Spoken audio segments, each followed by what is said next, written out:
Hi, I'm Scott Sheldon, and welcome to this episode of Winegazer. Thank you so much for tuning in. So it's that time of year again. That's right, tax season. Time to deal with those folks, those lovely folks at the IRS.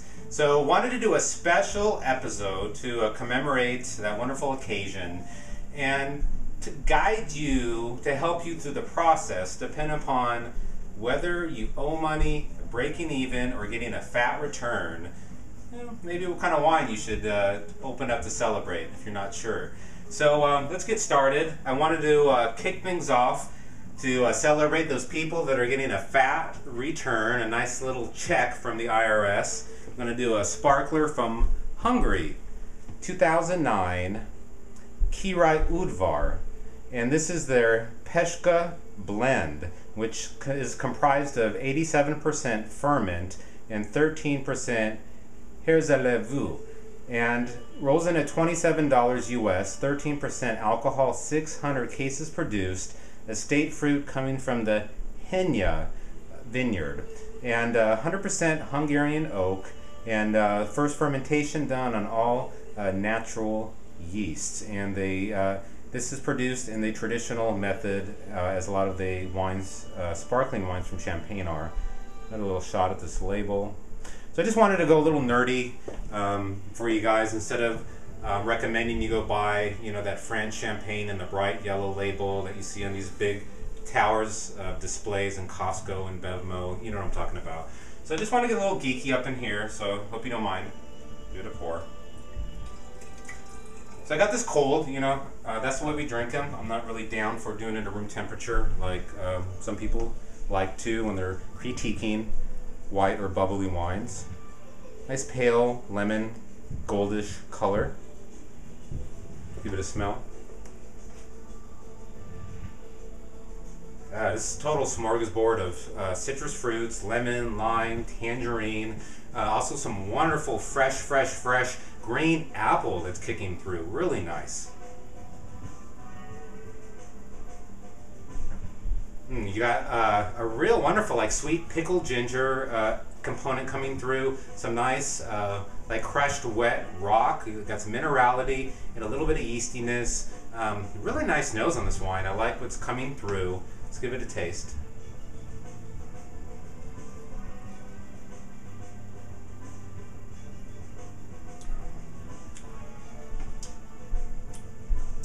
Wow, so the first thing that I find really intriguing is just the mouthfeel, the texture. I like it has this contrast of it's soft on the outside, but really has this firm structure about it. It really has a great finish, great length to it, really lively, citrusy zinginess to the finish. It's still lingering on my palate, and it's a little bit of sweetness that I really enjoy too. I really like this sparkling wine a lot from Hungary. The ferment grape is a very underrated varietal for both sparkling and still wines.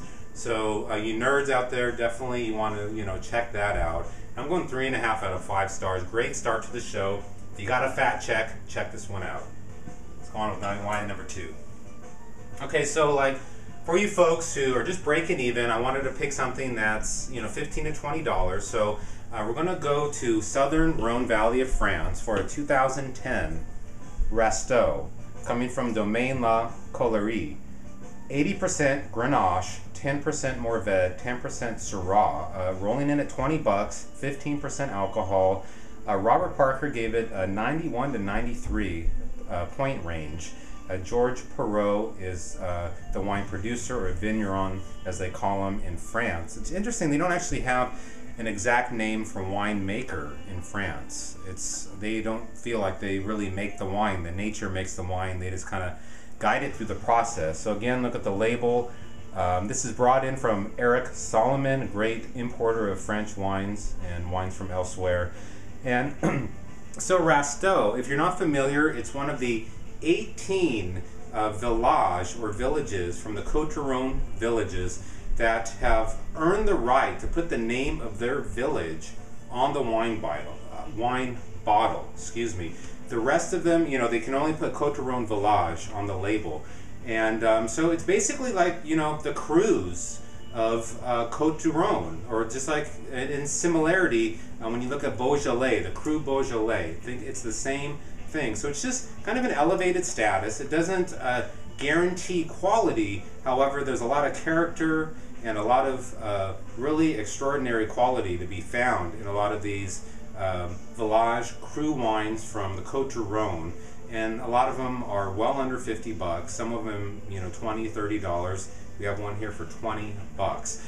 And 2010, by the way, is an extraordinary vintage for Rhone wines, and definitely something that I would like to recommend for you to put your money in. If you're thinking like, what should I, you know, put away? What should I cellar? What should I invest my money in to put away to drink another day? I would tell you, you know, forget the overpriced Burgundy and Bordeaux right now and the cult cabs of California, Napa Valley. Look to the Southern Rhone and Northern Rhone. This is really 2010 extraordinary. So let's give this a pour.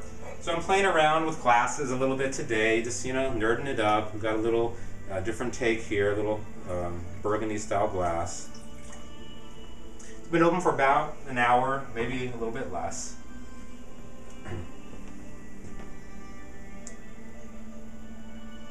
So you got a, you know, dark ruby color coming through.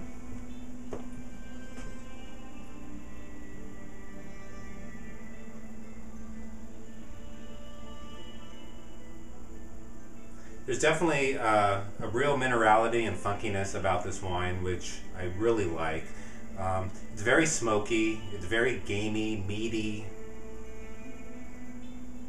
In fact, you know, the Whole Foods Market by us, they put in a meat smoker, and you can go there and buy like smoked ribs and chicken, and there's all kinds of great stuff, chicken wings. And it's funny, the store smells different now since they've done this. And when I smell this wine, it reminds me of when I walk into that Whole Foods Market. I just, this smell of like smoked meats, different kinds of meats. It just fills the air, and this is what one of the real intriguing characteristics I'm getting on the aromas of this wine. There's some great dark fruits too. There's some really wonderful dark cherries, overripe plums, that kind of thing. Let's give it a taste.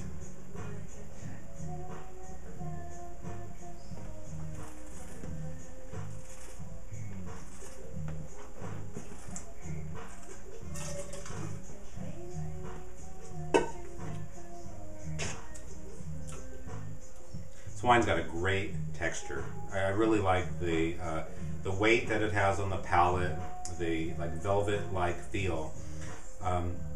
There's some tannins coming through, but it's interesting. They're really like well-mannered, like they're behaving. You know what I mean? They're like they're polite.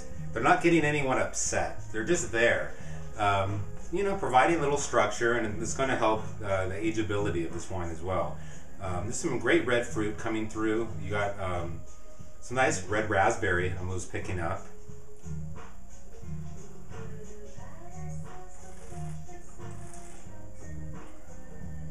Also classic strawberry and pepper components that are you know, really indicative of Grenache very often.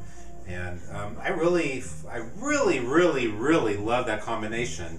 It sounds mad, I know, but strawberries and pepper, it's just, I don't know, it just does it for me. So yeah, so with that being said, let's give it one more shot.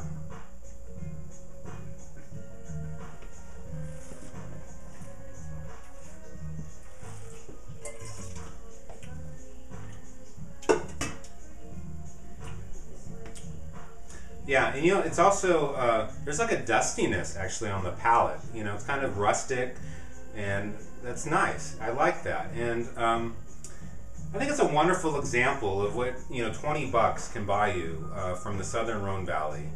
And it's definitely something that I recommend that you really get into and explore, you know, the different villages. Again, I said there's 18 different villages or villages that have that right to put the name on the bottle. Excuse me, it may not be a guarantee of quality, but it's definitely a great start in the right direction of finding something that you may really find different, intriguing, enjoyable. I'm going 3.5 out of 5 stars. Another great effort. So if you broke even this year on your taxes, don't worry. Crack this baby open, you'll be happy. Let's move on to wine number 3. So like I said, I am mixing it up with the glasses today. Got a big boy out for the next one. So for those of you who had to write a check this year to the folks at the IRS, don't fret. I'm not going to tell you to not enjoy a glass of wine. I'm certainly not going to tell you to go buy the $2 chuck, because that'd be a big mistake. However, I wanted to find something that I could recommend that was $10 or under for people who owed money on the return, so that they could still enjoy something and not break the bank. And don't feel bad if you owe money. That means you're working. That means you have a job. That means you're earning cash. So you had to pay some. It's okay. Don't worry about it. So coming from Spain, we got a 2011 Garnacha de Fuego and 100% Grenache Cuvée from the folks at the Bodegas Breca. Aged in both stainless steel and neutral French oak, rolls in at $8 US. 10,000 cases exported to the United States, so you should be able to find this wine. 14.5% alcohol, and 60 to 80 year old hillside vines at elevations of 3,000 feet and beyond. So serious stuff. Let's give it a pour. Oh, sorry. Like the label? You like the fire, the flames? Kind of nice, right? All right. Robert Parker, I think he gave this a 92. He liked what was happening on this wine.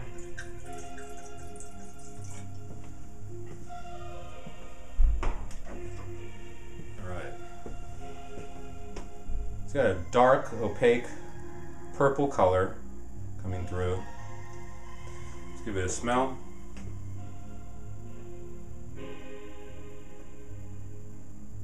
Wow, so there's some cherries. That's what I'm picking up, but it's not so often I refer to sour cherries. And I love sour cherries, but this is like really a sweet cherry component coming through on this wine, on the nose. And then you have some baked plums, kind of jammy as well. Oh, and then there's this minerality that's just intriguing. It's like you're walking through a forest where there are like rocks that have moss on them. So you got this kind of rocky green, and then the forest floor with some, pine cones and, the barks coming off the trees. And it just, you got this mix of like rock and greenness and dirt. It's really intriguing on the nose. I mean, for an $8 wine, just the nose alone is wow. I mean, just wow. Let's give it another little smell.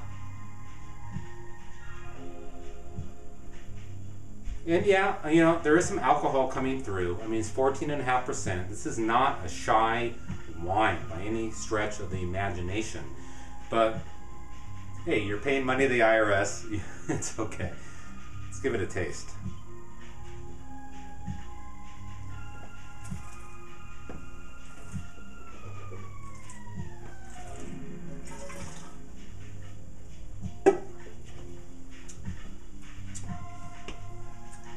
Big, bold, round wine right here. Definitely, voluptuous in its style and approach. This is kind of like a Salma Hayek of a wine. It's really curvy. It's really big. It's showing its curves. You know what I'm saying? Let's give it another taste.